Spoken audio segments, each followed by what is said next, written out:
We're getting a little bit wild in this one, because in this video, we're going to talk about why you should kill the Rachni Queen in Mass Effect 1. Keep watching to see it all. This time, stay dead. What's up, everyone? Big Dan here.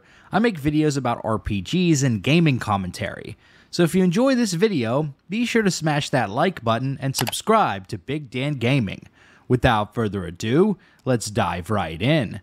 Now, just to be clear, I do prefer to save the Rachni Queen in most of my playthroughs of Mass Effect, but I'm in the mood to play some devil's advocate and look at the most compelling reasons why your Shepard might want to vaporize the Rachni. So let's put ourselves in the shoes of Commander Shepard, without all the hindsight that us players have about how events unfold in Mass Effect 2 and 3.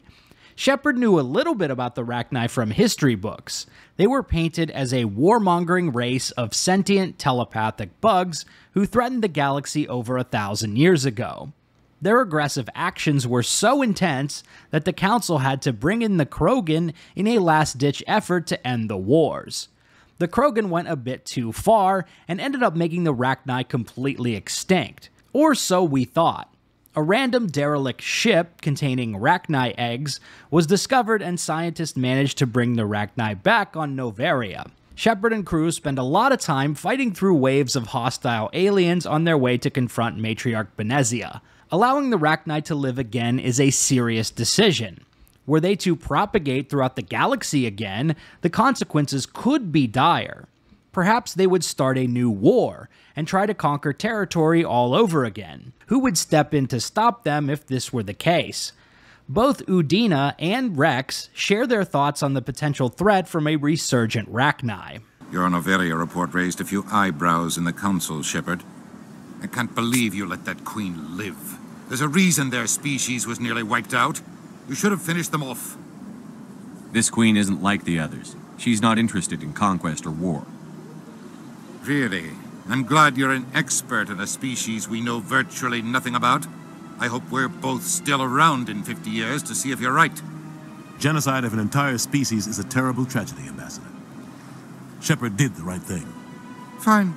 I'll just tell everyone we figured it was a good idea to release a fertile Rachni Queen in the wilds of Noveria. I'm sure nobody will have a problem with that. There are acid tanks rigged up on that thing. Set them off. Millions of my ancestors died to put these things down. Don't let them come back. I won't destroy your entire race. You'll go free. Are you stupid? Your people didn't fight these bastards, so maybe you don't get it. Are we any better if we kill them all? Do what you want. My people will clean up this mess later, just like we did for the Solarians.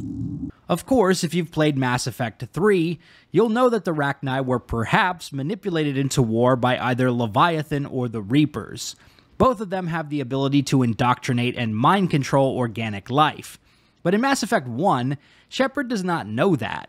The commander only knows their warmongering reputation and the violence you witnessed firsthand at Peak 15. According to the Rachni Queen, and the Russian scientist who gets ganked, the Rachni children became violent because they were separated from their mother. A number of these Rachni also escaped Noveria, and you'll have to help the Alliance kill these soldiers during a few side quests. The Rachni Queen promises to be peaceful and go under the radar, but of course she would say that. She's trying to convince the commander to set her free. What's she going to say? Yeah, I plan to reproduce and build a Rachni army to conquer the galaxy? Can we really just take her at her word? I wrestled with this a lot during my first playthrough.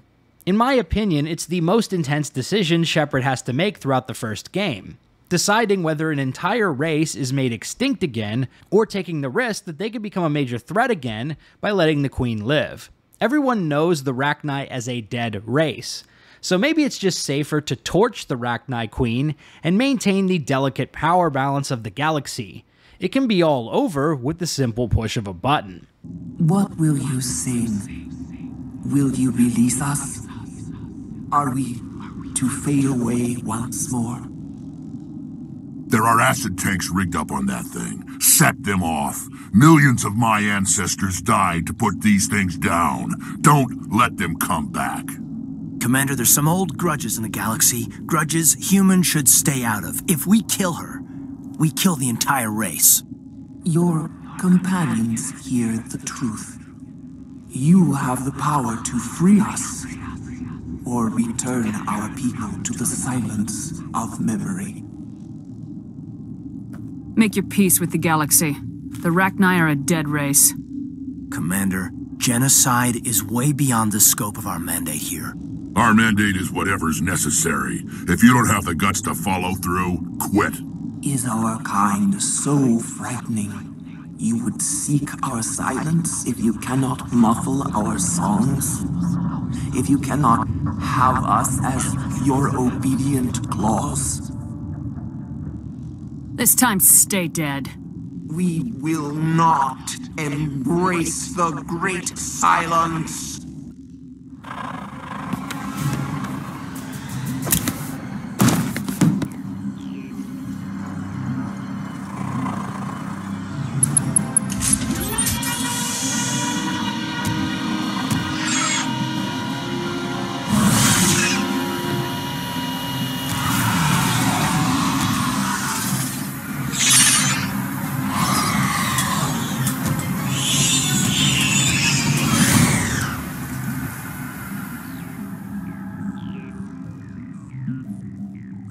Ultimately, I do empathize with the Rachni a lot, so knowing what I do now about their history and how things play out in Mass Effect 2 and 3, it's difficult to justify wiping them out.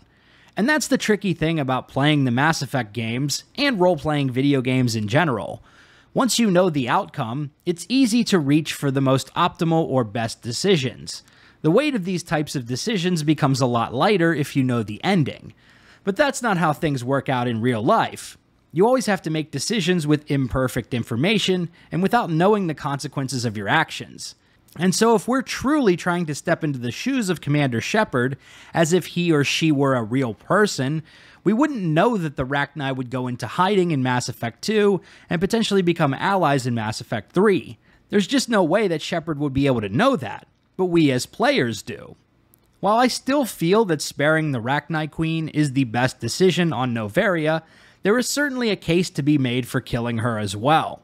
The galaxy is already facing major threats from Saren and the Geth, as well as pirates and Batarians, not to mention the Reapers. Reviving the Rachni could just make matters worse. So there you have it. Why you should kill the Rachni Queen in Mass Effect. If you like this video, be sure to subscribe to Big Dan Gaming for more Mass Effect and RPG videos. Big shout out to all the channel members for supporting my content. Until next time, this has been Big Dan. I should go.